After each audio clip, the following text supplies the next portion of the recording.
What's up, horror lovers? You ever scroll Craigslist late at night looking for cheap rent, a couch, or maybe just a reason to not sleep again? Yeah, same. Today's story is about Amanda. Not just some random Amanda.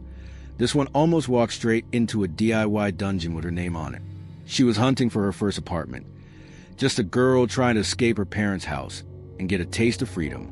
But what she found instead was the kind of story families whisper about during holidays.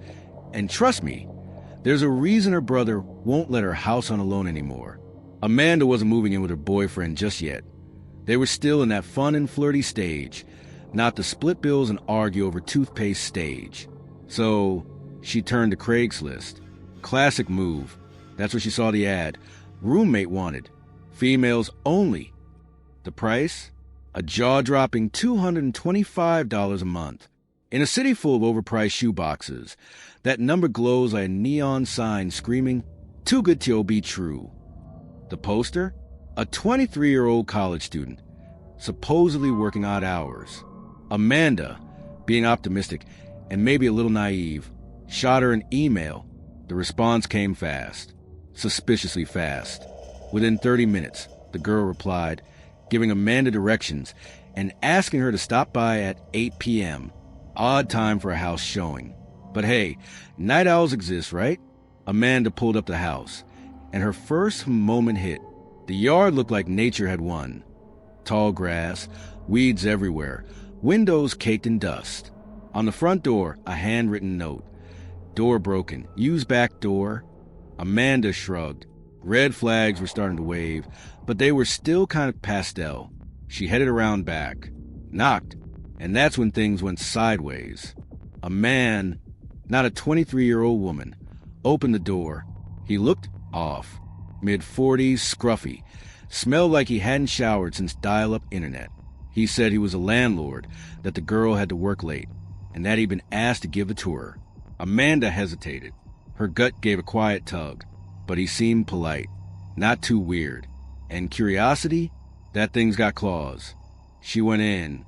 Immediately, the house gave off funeral home energy. Cold, empty, literally. No furniture, no dishes, no signs of life. The guy rushed her from room to room, flicking on lights just long enough to prove walls existed, then flicking them off again like they cost him blood. One door he refused to open, saying it was a tenant's and he didn't want to violate her privacy. Sure, because privacy totally matters in a house with nothing in it. Amanda smiled, nodded. Her gut wasn't tugging anymore, it was screaming. She glanced at the front door. A plank of wood was nailed across it. Not locked, nailed. It hit her like a cold slap. There's only one way out, and that's the back, where this smiling vagrant currently stood.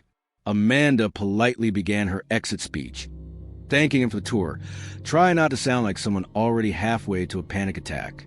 That's when he perked up. "Oh, I forgot to show you the basement," he said.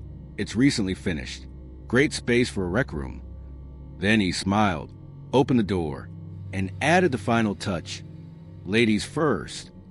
The door swung outward, creating a narrow choke point between Amanda and the back exit. She peeked down the stairs. Black, not dim.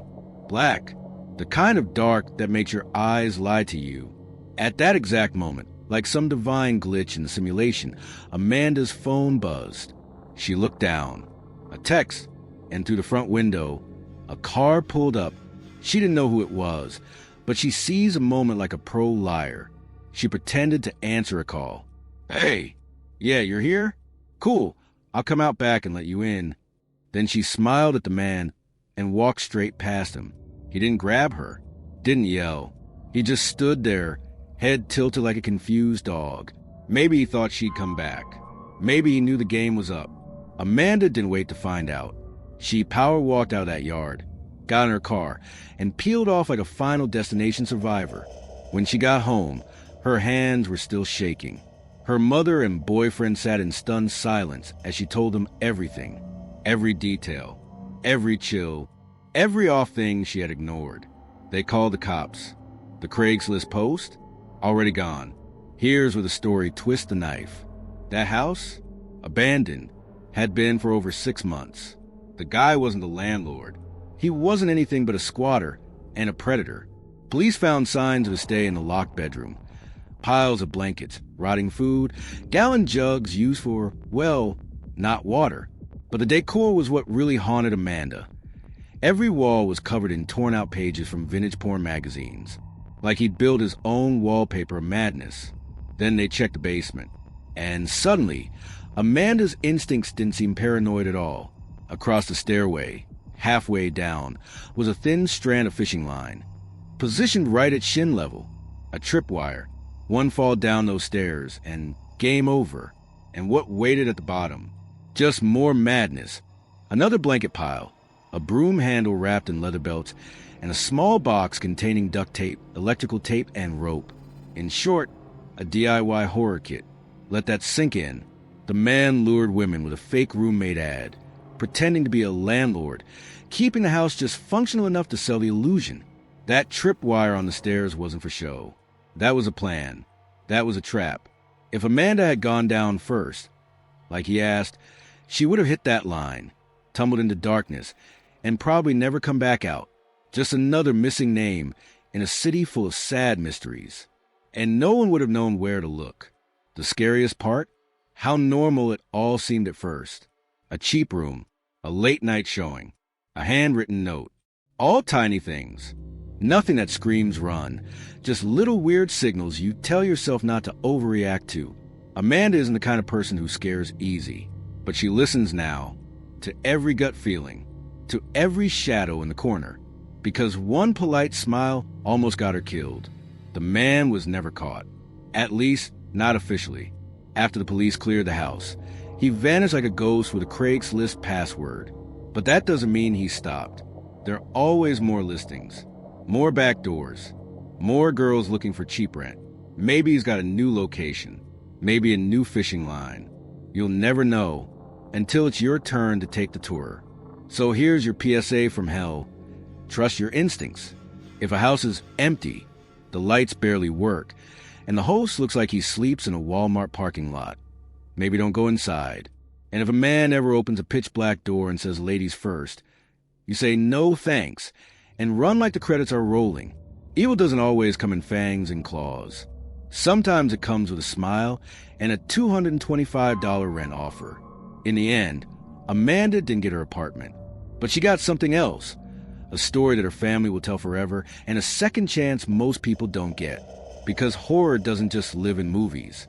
It lives in vacant houses, in basement stairs, in strangers who don't blink.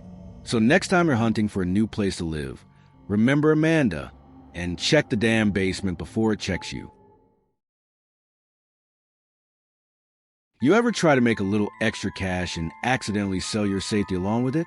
Yeah, this one's a cautionary tale about how something as innocent as listing a dress online can spiral into pure nightmare fuel. If you're someone who's ever sold stuff through Craigslist, maybe keep the lights on for this one. It all started like any other hustle. The narrator wasn't desperate, just smart. Making bank at a steady job, moving into a slick new apartment, and looking to make some easy money off old clothes. Let Go had never failed her before, and Craigslist? It had that Wild West vibe. But what could go wrong selling a cute little black and white flower dress for $12? Just snap a pic, crop out the face, and wait for offers to roll in.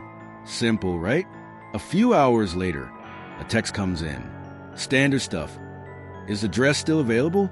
She replies yes. Then things get off. Do you have more pictures of you in the dress? The stranger asks.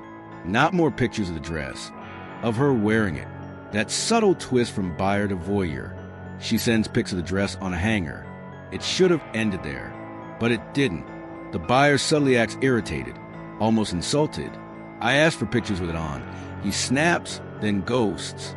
2 days of silence. Just enough time for unease to settle and fade. Until the phone rings. Early, 7:05 a.m. She ignores it, unknown number. Rings again. Same unknown.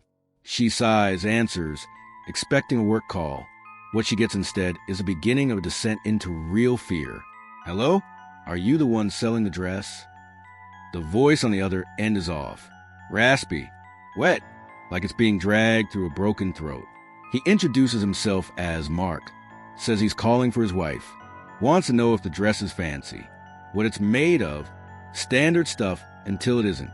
Do you wear a bra with a dress? He asks. Her blood runs cold. She tries to stay polite, tries to pivot, deflect.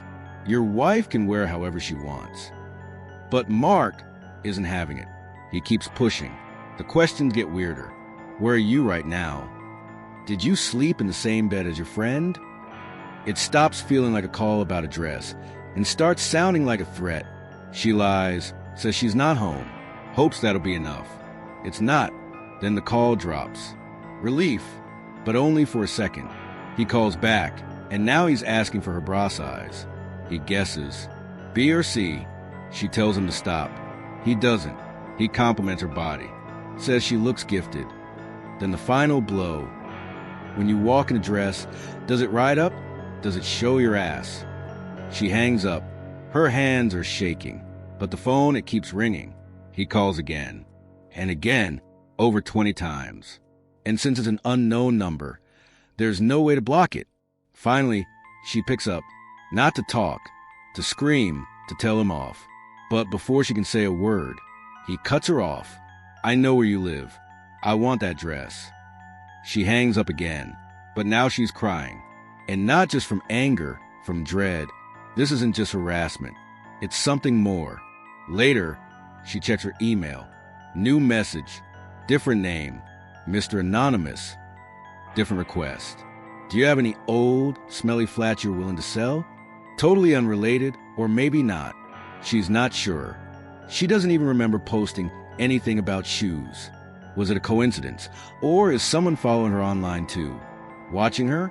Cataloging her? Her phone becomes a weapon against her. Every buzz, every ping, every ding is a potential threat. She deletes the Craigslist post, but the damage is done. The photo, the one without her face, is out there, background blank. But is it really blank? Did she miss something? A shadow? A reflection? Suddenly she's scrubbing that photo for details like her life depends on it. She stops sleeping, starts glancing over her shoulder. The light in her hallway flickers and her stomach knots. Was that always happening?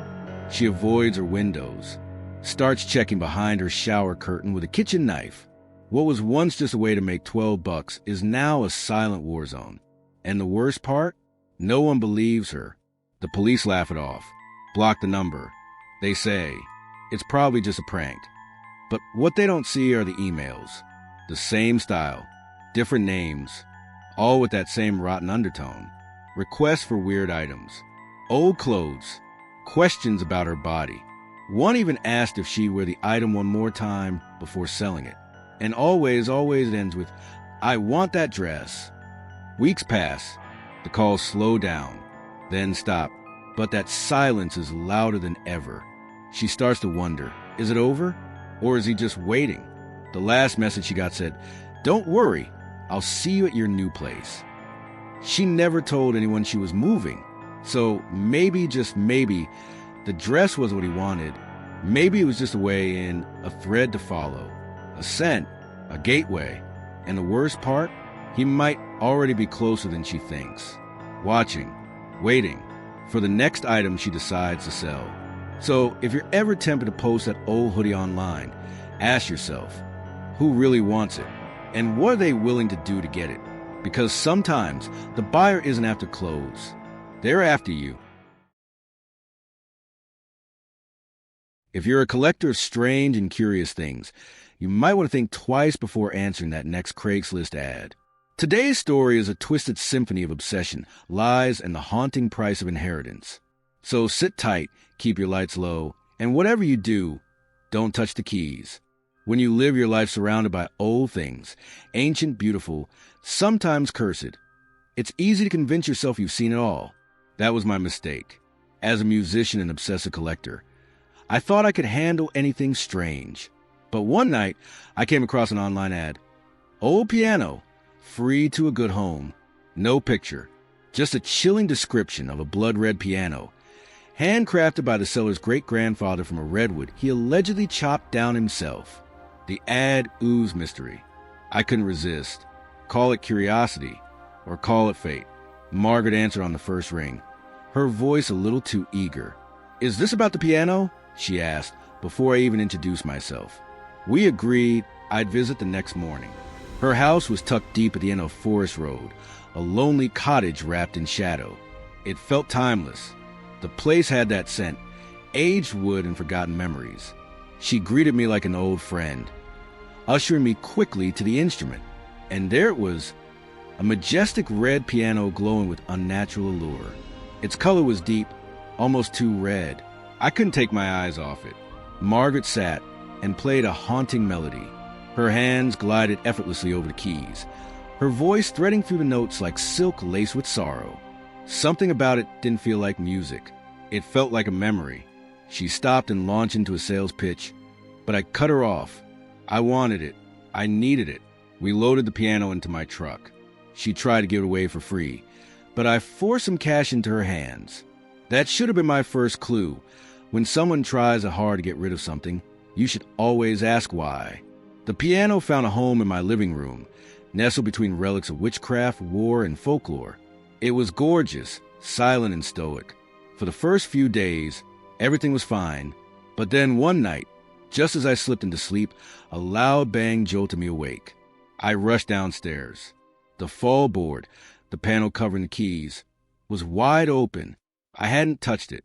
I knew I hadn't.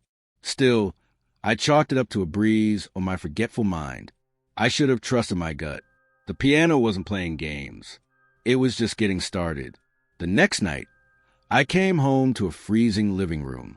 The fall board once again was raised, and when I returned with a knife, ready to catch some intruder, the board was down. I was alone, or so I thought. That night, the music began, slow, deliberate, and painful.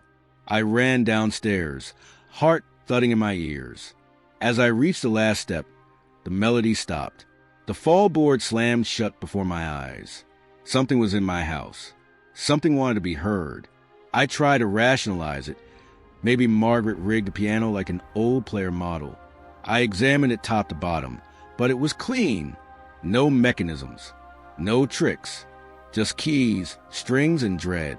I stood still, watching as those same keys depressed one by one. The song erupted again. Pictures fell. The house trembled. And then I saw it. A figure, watching me through the window, shrouded in shadow. Before I could move, it vanished. That was all I needed. I bolted, desperate for answers. I drove back to Margaret's house. I barely made up the path when I saw it again, the figure waiting at her door. It grabbed me, cold, skeletal hands locked around my wrist. It didn't speak, but somehow I knew what it meant. Stay away. I pulled free and fled. Whatever I brought home, it wasn't just a cursed object. It was a cage, and I was trapped inside. Back home, the chaos escalated. The piano played without mercy. The house groaned like it was alive. And when I barricaded myself in my bedroom, the knocking began, first gentle, then violent. But as I cowered, something strange happened.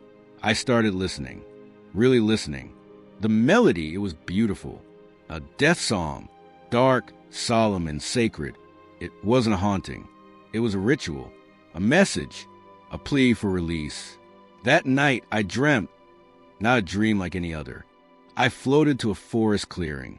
In the center stood the blood tree. Its bark was pulsing with red light. A native elder appeared and pressed his hand against the trunk. I did the same. In an instant, I saw it all. The blood offerings, the funerals, the sacred songs played to guide souls beyond this world. This tree wasn't cursed. It was stolen, violated, desecrated by a greedy man who chopped it down and locked its spirits inside a piano. I awoke with clarity. The song had to be played. Completely. Only then could the spirits rest. I ran downstairs and sat at the piano. My hands shook, but I began to play. The house screamed. The figure returned, flickering in and out of view, trying to distract me, to stop me. But I kept playing, note after note, even as blood oozed from the keys, even as frost crept across the floor, even as something whispered my name. With one final, trembling note, the storm ended, Silence. Stillness. Peace. I turned and saw him, the elder from my dream, no longer cloaked. He smiled, nodded, and vanished into dust. The air felt lighter. The piano was quiet. The spirits were free. The nightmare was over, but the memory remained. Now, the piano sits where it always did. Only now it's just the piano. The ghostly music is gone. The house is quiet. But sometimes when I touch the keys, I feel something stir beneath the wood. Gratitude, maybe, or warning. Margaret knew. That's why she gave it away. But what she didn't know was how to make it right. I often think back to the blood tree, to the crimson bark and the glow of ancient rituals. It wasn't just a plant. It was a beacon, a bridge between worlds. And we shattered it. We turned it into decoration. But the spirits didn't leave. They waited. And when I played their song, they finally moved on. Maybe that's why they chose me. A musician, a collector, a man who would listen. So, to all of you collectors out there, those who hunt for relics in the dark corners of the world, be careful. Every object has a story, and some of them are still being written. Ask yourself, why is it being sold? And more importantly, what does it want from you? I still play that piano sometimes. And every now and then, I hear a note I didn't strike, like a whisper from the past. A reminder, the dead don't always rest easy. Some are waiting for the right hands to finally set them free. Ever try selling something online, thinking it's just a harmless little transaction? Well, let me introduce you to one man from Colorado who learned the hard way that even the simplest Craigslist ad can turn into a fight for survival. He wasn't looking for trouble, just a clean sale, a quick meetup at home. But what he got instead was a nightmare with a trigger finger. Think you're safe behind your front door? Think again, because when evil comes knocking, sometimes it brings backup and a loaded weapon. It started like any other online exchange. An ad posted, a couple messages back and forth, and a meeting arranged at a suburban house. A nice neighborhood, fenced lawns, the kind of place where you forget that monsters don't always wear fangs. They wear hoodies. The two potential buyers showed up on time. Polite, casual, but there was something in their eyes. Too calm, too calculated. If our man noticed it, he didn't say. Maybe he thought the glint in their eyes was just interest in the product. Spoiler alert, it wasn't. The moment they stepped inside, things spiraled. One of them pulled a gun so fast. It was like the metal had materialized from thin air. They barked orders, tied him up. That familiar living room, it turned into a stage for a horror show. Every drawer, every closet, every private moment of his life was violated by gloved hands. Jewelry, electronics, cards. They took it all, moving with a kind of ease that says this wasn't their first rodeo. But they weren't done yet. No, they wanted the car too. The garage door creaked open. One of the intruders climbed into the driver's seat. The engine coughed to life. And that's when fate blinked. The homeowner, bound in silence just minutes earlier, somehow slipped free. Don't ask how. Adrenaline's funny like that. It makes miracles out of madness. He reached for a gun of his own, one hidden away for emergencies. Well, this was the emergency. The kind you don't come back from unless you fight back hard and fast. Bang. One shot echoed to the garage like a thunderclap. The air turned metallic, sharp with the scent of gunpowder. One of the would-be thieves slumped against the steering wheel. No more threats. No more breathing. Just stillness. The other guy, he bolted. Didn't even look back. That's what loyalty looks like when you're in the business of betrayal. Blood on the driveway. Sirens screaming in the distance. And a man with shaking hands realizing he'd just survived a Craigslist deal gone demonic. But the horror didn't end there. The survivor was left with more than a wrecked living room and a corpse in his garage. Every corner of the house echoed with footsteps that shouldn't have been there. Every creak reminded him of that moment. The fear, the rage, the smell of sweat and steel. PTSD? That's the polite term. The truth is, when your home becomes a battleground, nothing ever feels safe again. Not the couch, not the bed, not the silence. Days passed, The police tracked the surviving intruder using the stolen credit cards because, you know, evil's rarely smart. They found him hiding out, trying to buy time with someone else's money. But justice doesn't knock. It kicks the door in, and when they dragged him out, he didn't look like the predator from the garage. He looked small, terrified, the kind of man who could pull a trigger but couldn't face the mirror afterward. Turns out, nightmares aren't brave when the lights are on. The case made local news. Colorado man defends home from Craigslist attackers. Headlines love to glorify survival, but they never tell you about the shadows that linger afterward. How every knock at the door now sends a chill. How online ads are no longer convenience, but loaded dice. Because here's the deal. The monsters didn't come from under the bed. They replied to an ad, smiled, walked through the front door. They came from inside the system we all use. So, still think that old guitar, couch, or microwave is worth selling from home? Go ahead, post the ad. Maybe you'll meet a kind stranger. Or maybe, just maybe, you'll stare down the barrel of a stranger's gun in your own hallway. The boundary between safe and doomed is a line drawn in pixels. The scariest part? We draw that line ourselves. Every time we open our doors to the unknown, we invite it to stay. Be careful who you let in. Be careful what you sell. And most of all, be careful what replies to your Craigslist ad. Because next time, it might not be survival. It might be your name on the evening news, followed by a moment of silence. The web's full of buyers, but some of them just want to own your last breath. Sweet dreams, horror lovers. And remember, evil doesn't knock. It logs in. You ever see a job ad so perfect, it almost feels too good to be true? Well, sometimes that's exactly what it is. Too good.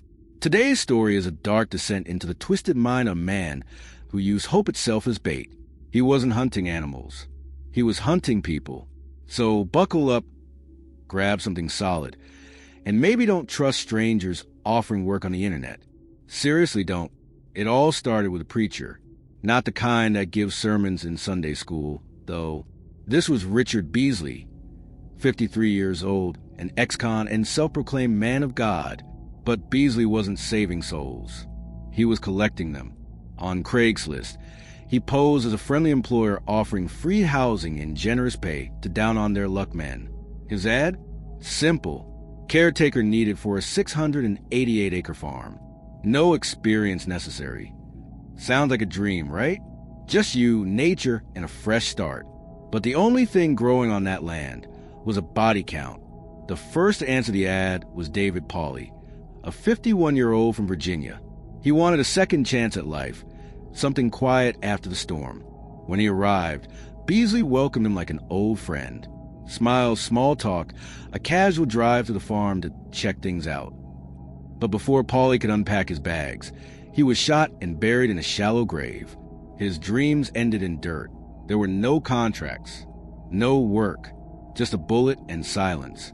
Then came Ralph Geiger, 56, from Ohio, another soul drawn in by the promise of peace.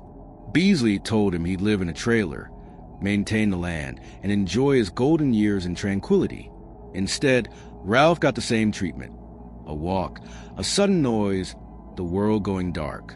His employer didn't just kill him, he took his identity, his belongings, even his social security. Ralph vanished from the map, but his death barely echoed beyond the trees. The preacher kept digging, both graves and lies. But it didn't stop there. Timothy Kern, 47, from Massillon, was next. A father, a man just trying to keep going. Days before Thanksgiving, he answered the ad with a heart full of hope. His last known text read, "If I don't come back, something's not right." That message was his final whisper. They found Timothy's body behind a shopping mall, face down in the mud, executed. The farm was now a hunting ground. The preacher? Still hiding in plain sight, still posting, still waiting. Then came the twist. One man, Scott Davis from South Carolina, answered the ad like the others. He met Beasley, took the ride to the farm, but something felt off. As they walked, Beasley drew his weapon and fired. But Davis didn't fall. Shot in the arm. He ran, blood trailing behind him like a scar across the forest. He didn't stop, not when the trees blurred, not when his lungs burned. He hid in the underbrush, heart pounding, certain that death was only seconds behind. But he lived, and with that survival, the truth clawed its way to the surface. Authorities traced the IP address, the emails, the alias. It all led back to Beasley and his unlikely accomplice, 16-year-old Brogan Rafferty, a high school kid turned accomplice. Digging graves for men he'd just met, the boy claimed he was manipulated. The jury didn't buy it. He was tried as an adult and sentenced to life without parole. Beasley, meanwhile, slumped in his wheelchair as his past caught up to him. Every lie unspooled in the courtroom like rotting thread. He denied everything, but the evidence painted him as the orchestrator, the hunter, the executioner. Imagine this. You're alone in a field, surrounded by nothing but sky and corn stalks, and the man who greeted you with coffee and a smile suddenly pulls a gun. No neighbors, no screams, just the wind and a quiet thud. That's the terror Beasley unleashed. He didn't just kill, he tricked people into digging their own graves with hope. It wasn't rage. It wasn't personal. It was business. Cold, calculated slaughter for cash and IDs. The American dream was silencer. As the jury read the verdict, Beasley sat still, broken spine or not. His mother wept nearby, but the courtroom air was thick with justice. The victims' families got no closure, only confirmation. David, Ralph, Timothy, each one believed in something better, and each one was buried for it. Some say justice is blind, but in this case, it was watching, closely, and now the jury must decide if Beasley lives or dies.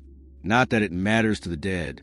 As one friend of the victim said, it won't bring him back. So next time you're scrolling through listings and you see that one job offer that feels too perfect, remember this story. Remember the preacher with a gun in his back pocket, because monsters don't always hide in shadows. Sometimes they smile, shake your hand, and promise you a future before leading you straight into a nightmare. Sleep tight, horror lovers, and don't answer that ad. Tonight's tale is going to make you think twice before clicking on that Casual Encounters tab. It's about a man who followed a stranger's promise of companionship and instead found a one-way ticket to hell. This isn't just some urban legend floating around the dark web. This is a real-life nightmare, served cold by a couple who made murder their honeymoon activity. It all started with a post. Innocent enough, right? Craigslist, 2013. An ad shows up in the escort section. Companionship for the lonely, it read. With a photo of a young woman who looked like she just stepped out of a teen drama. Bright smile, big eyes, harmless. The man who answered, 42-year-old Troy LaFerrara, was probably just looking to fill a void, to meet someone, maybe get some attention. What he didn't know was that he wasn't the only one reading the ad. The devil was too, and he liked what he saw. When Troy agreed to meet, everything seemed chill. Miranda Barber, 19, picked him up in her car. They chatted. She smiled. He smiled back. But what he didn't see was her husband, Alit, hiding in the back seat, crouched down with cord in his hands, waiting for the signal. The moment Miranda whispered the code word, "Did you see the stars tonight?" Alit struck. Troy never stood a chance. In a matter of seconds, a casual encounter turned into a choreographed execution. The couple later told investigators they didn't do it for money. They weren't robbing him. They weren't angry. They just wanted to kill. Miranda said she felt no remorse. She described the murder like she was recounting a scene from a horror movie. Cold, calculated, casual. And here's the kicker. She claimed this wasn't her first time. According to her, she had killed before, many times. Her words? I stopped counting at 22. She said all started when she was 13, that she was initiated into a satanic cult, that her first kill was a man who had abused her. From there, she spiraled, hitchhiking across states, following rituals, choosing victims.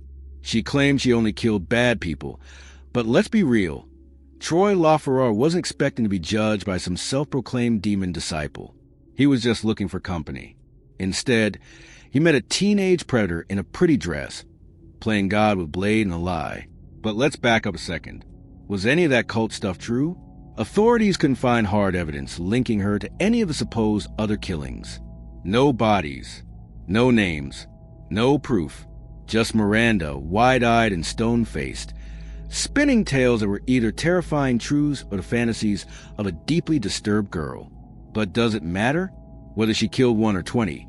The outcome was the same. A man lost his life to a thrill kill on a quiet November night. And what about Alit? He stood by every word. Said they planned it together.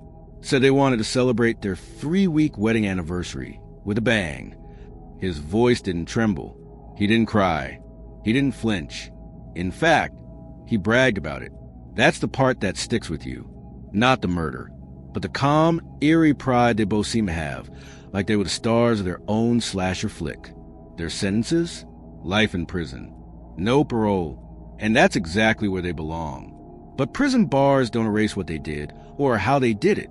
Because behind every Craigslist ad, every anonymous message, every too-good-to-be-true profile picture, there's a chance. A chance that you're not talking to a person. You're talking to a predator. A smiling face masking the bloodthirst underneath. Hold on, because the worst part is this. They didn't pick him for who he was. Troy could have been anyone. It could have been you, or me, or the next guy scrolling through posts late at night, thinking he's about to meet someone new.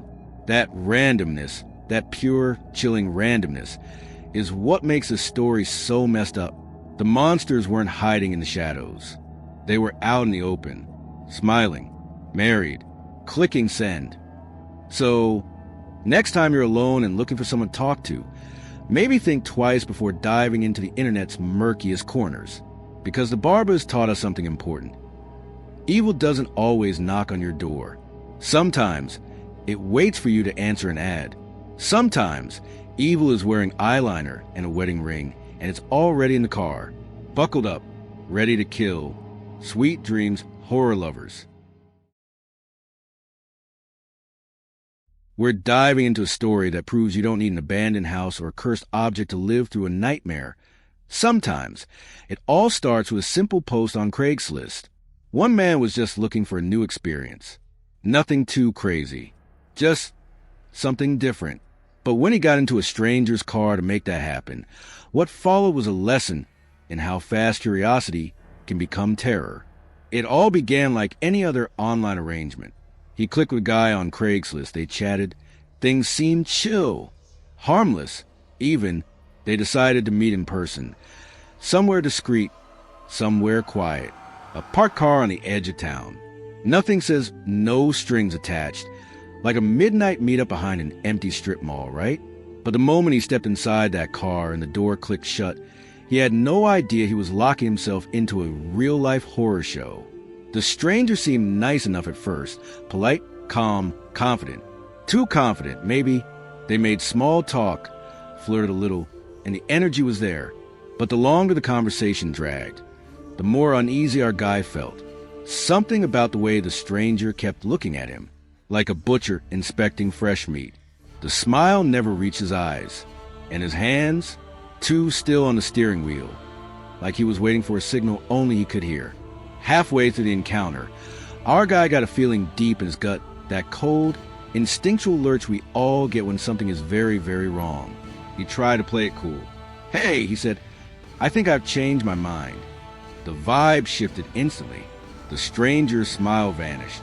His eyes turned hard, flat, and then came the click. The sound of the door locking, loud in the silence. "You're not allowed to leave," the man said, calm as death. The words hit like a punch to the chest. Not allowed to leave? Was this some sick joke? But the tone left no room for laughter. The man leaned in, whispered something about child safety locks, and grinned like the devil himself. Our guy's heart was racing, his mind screaming. This wasn't part of the deal. This wasn't what he signed up for. And yet, here he was, trapped, powerless, and inches away from something unthinkable. Hold on, porque o pyre end of MAI. In that moment of panic, our guy did the only thing he could. He yanked on the door handle. A desperate, hopeless move. But sometimes luck favors the terrified. The door opened. Turns out, the psycho was bluffing. Maybe he thought the panic would do the work for him. Maybe he wanted to see the fear. But whatever his plan was, it didn't include the victim making a break for it. He ran, barefoot, stumbling through dark backyards, knocking over trash cans, tearing through bushes. Dogs barked, porch lights flicked on, but he didn't stop. Behind him, the car door slammed. He didn't look back, didn't dare, because he knew that if he saw that face again, if he saw those eyes, he'd freeze. And freezing meant dying. Eventually, he made it to a main road, flagged down a passing car, and collapsed inside, gasping for air and sobbing like a child. The police were called. A report was filed. But the man from Craigslist? He vanished. No phone trace. No license plate. Just a Craigslist profile that disappeared overnight. Like he was never real. Like he was a ghost who hunted the curious and the lonely. Since that night, our guy's never used Craigslist again. Hell, he barely trusts his own shadow. And who could blame him? One wrong click. One bad choice. That's all it takes. Because when you meet a monster in the woods, at least you know where you stand. But when the monster wears a smile and hands you directions, that's a whole different kind of horror. So next time you think about meeting someone from a sketchy website in the middle of the night, remember this story. The worst monsters don't wear masks. They sit next to you in a car, smile politely, and tell you you're not allowed to leave. Sleep tight, horror lovers, and double check those locks.